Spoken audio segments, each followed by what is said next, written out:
Nagsimula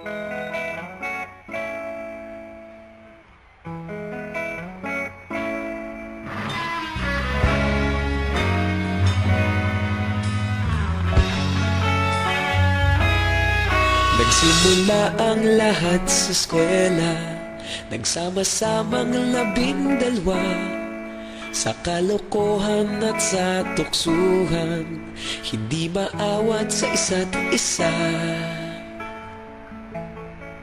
Madalas ang standby sa cafeteria, isang barkada na kay saya. Laging may hawak-hawak na gitara, konting udyok lamang kakanta na. Kay simple lamang ng buhay noon, walang mabibigat na suliranin. Problema lamang laging kulang ang datong. Sana napunta ang panahon? Sana nga ba? Sana nga ba? Sana napunta ang panahon? Sana nga ba? Sana nga ba? Sana napunta ang panahon? Sa unang ligaw kayo'y magkasama, magkasabwat sa pambobola. Walang sikreto kayong tinatago, okay sarap ng samahang barkada. Nagkawatakan na sa kolehiyo, kanya-kanya na ang lakaran. Kahit minsanan na lang kung magkita, pagkakaibigay hindi nawala. At kung saan na napadpad ang ilan, sa dating eskwela meron din naiwan. Meron pa ng mga ilang nawala na lang, nakakamiss ang dating samahan. Sana nga ba? Sana nga ba?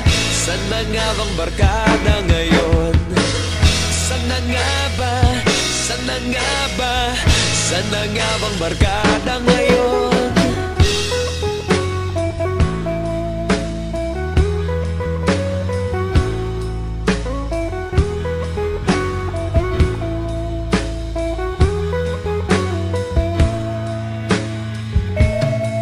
Ilang taon din ang nakalipas, wala pa sa aming tatay na nagsusumikap upang yumaman at guminhawang kinabukasan. Paminsan-minsan kami nagkikita, mga naiwan at natira. At gaya nung araw namin sa eskwela, pag magkasama'y nagwawala. Napakahirap malimutan ang saya ng aming samahan. Kahit lumipas ng ilang taon, magkabarkada pa rin ngayon. Magkaibigan, magkaibigan, magkaibigan pa rin ngayon. Magkaibigan, magkaibigan, magkabarkada pa rin ngayon. Magkaibigan, magkaibigan, magkaibigan pa rin ngayon. Magkaibigan, magkaibigan, magkabarkada pa rin ngayon. Magkaibigan, magkaibigan, magkaibigan pa rin ngayon. Magkaibigan, magkaibigan, magkabarkada